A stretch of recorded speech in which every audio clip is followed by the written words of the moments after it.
소상공인 자영업자를 돕기 위해서 지금 은행권도 나서고 정부도 나서고 있잖아요. 실제로 말입니다.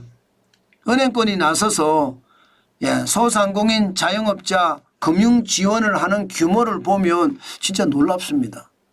당장 금융 지원이 앞으로 3년간 2조 원을 지원한대요. 3년간 2조 원. 연체 자영업자 10만 명에게는요.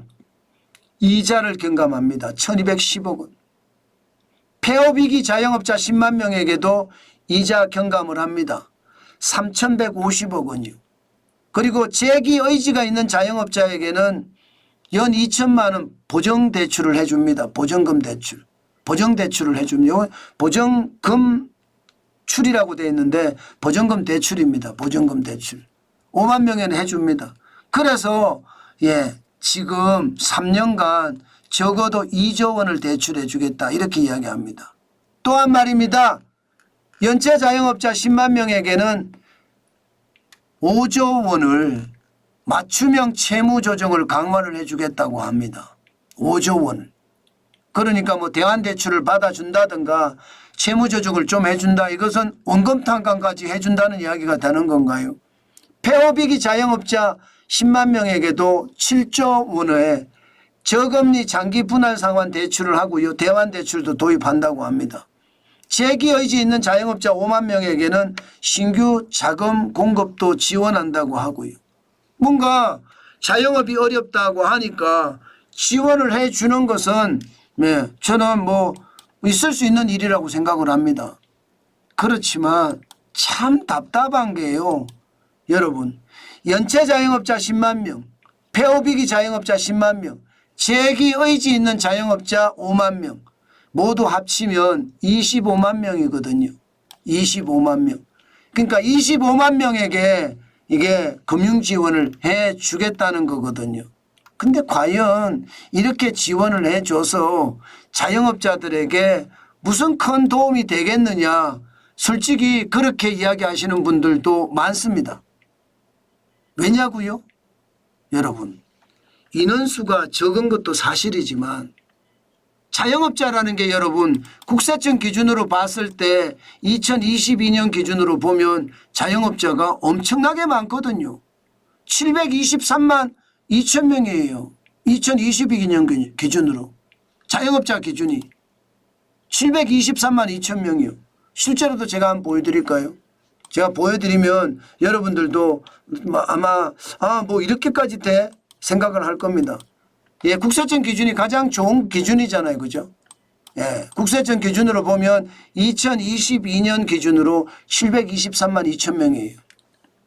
그런데 그중에 말입니다. 25만 명 뭐 해준다고 하더라도 물론 안 해주는 것보다 낫습니다. 안 해주는 것보다. 안 해주는 것보다 낫지만 자영업자들이 다 어려운데 누구는 해주고 누구는 안 해주고가 되는 거고요. 그 바람에 오히려 자영업자들이 화가 날 수도 있습니다.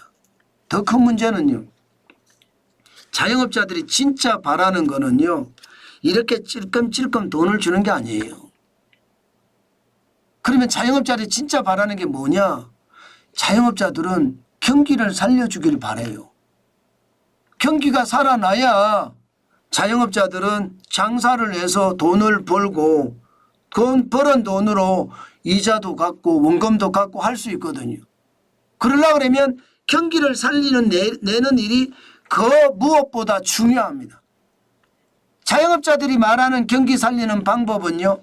723만 명 이런 분들이 똑같이 이야기하는 게 사람 좀 고용할 수 있게끔 환경을 만들어 달라예요. 나도 이제 지쳐서 더 이상 못하겠다. 같이 누군가하고 해야 되는데 최저임금이 이렇게 오르니까 자영업자들은 어떻게 할 수가 없다. 돈 이자 찔끔찔끔 갚아주는 게 그게 무슨 대수냐. 최저임금에 대한 인건비의 부담부터 줄여달라. 인건비의 부담을 줄여주면 723만 자영업자들은요. 충분히 말입니다. 고용을 한다는 거예요. 자영업자만 고용하겠습니까? 중소기업은 고용 안 하겠습니까? 고용할 것 아니에요. 그러면 고용이 일어나면 소득이 일어납니다. 소득이 일어나면 소비를 합니다. 그러면 자영업자는 자연스럽게 좋아지는 겁니다. 지금 말입니다. 인건비 무서워 사람 못 뽑는 게 자영업자의 현실, 중소기업의 현실, 중견기업의 현실이거든요. 대기업도 마찬가지라고 저는 생각해요. 그만큼 인건비가 무섭다는 거거든요. 인건비가 워낙 많이 오르니까 여러분도 알다시피 재료비가 또 같이 덩달아 올랐습니다. 그러니 자영업자들은요.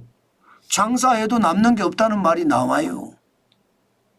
인건비 올라가, 재료비 올라가, 세금 올라가, 남는 게 없을 수밖에요. 자영업자들이 화나는 게 이거예요. 인건비가 너무 갑자기 올랐기 때문에 이것부터 어떻게 해결을 하라는 거예요. 해결을 하라. 그래야지 자영업자들이 먹고 살 수 있다예요. 먹고 살 수 있다. 게다가 말입니다. 요즘 저녁 없는 삶이 된 지가 오래잖아요. 저녁에 장사가 안 돼요. 주 52시간제를 하니까 장사가 안 될 수밖에요. 왜 정부가 일하고 싶은 사람에게 일 못하게 막냐. 일하게 놔둬라. 그러면 일 열심히 하다가 건초 일 끝나고 소주 한잔하고 집에 들어가든지 밥 한 끼 먹고 집에 들어가든지 그러면 자연스럽게 소비가 일어난다. 왜 정부가 나서서 주 52시간만 일해? 너 52시간 더 이상 일하면 감옥 보낼 거야? 세상에 이게 자본주의입니까? 이게 자유민주주의입니까? 이게 시장경제입니까? 저는 이게 시장경제라고 생각해 본 적이 단 한 번도 없습니다. 이러니 말입니다. 자영업자들은 빚만 남는 거죠. 이자 탕감해 주는 거 안 좋아합니다. 받는 사람 입장에선 좋겠죠. 다 해줄 수가 없잖아요. 다 해줄 수가. 저도 자영업자인데 저한테 이자 탕감해 준다는 말 못 들어봤거든요. 그러니까 빚만 내는 거예요. 빚만. 2024년 2분기에 1060조 1000억 원입니다. 자영업자들이 화날 만하죠. 원금 이게 감면을 해주고 이자 탕감을 해주는 게 중요한 게 아니에요. 경제를 살려달라는 게 자영업자들의 이야기고 경제가 살아야 이게 전체적으로 장사도 잘 되고 남는 것도 많고 그렇다는 이야기입니다. 무조건 도와주는 게 중요한 게 아니라 현장을 제대로 읽어봐야 되는데 지금 많은 사람들은 그렇게 이야기하는 거잖아요. 많은 사람들은. 제발 변죽만 울리지 말고 핵심에 집중해라. 그렇게 이야기하고 있는 것 아니겠습니까? 변죽만 울리고 있는 거예요. 이자 탕감해 주는. 이거 위화감만 조성하거든요. 받는 사람 못 받는 사람. 혹은 자영업자 대 비자영업자. 왜 자영업자는 이자 탕감해 주고 원금 감면해 주고 이렇게 나오잖아요. 저는 그런 게 참 문제라고 생각합니다. 그런 게. 갈라치기를 자연스럽게 일어나는 거 말입니다. 저는 그래서 경제를 살릴 수 있는 방안들을 마련하고 그래야 우리가 사는데 참 답답한 현실이죠. 답답한 현실. 진짜로 답답한 현실입니다. 안타깝습니다.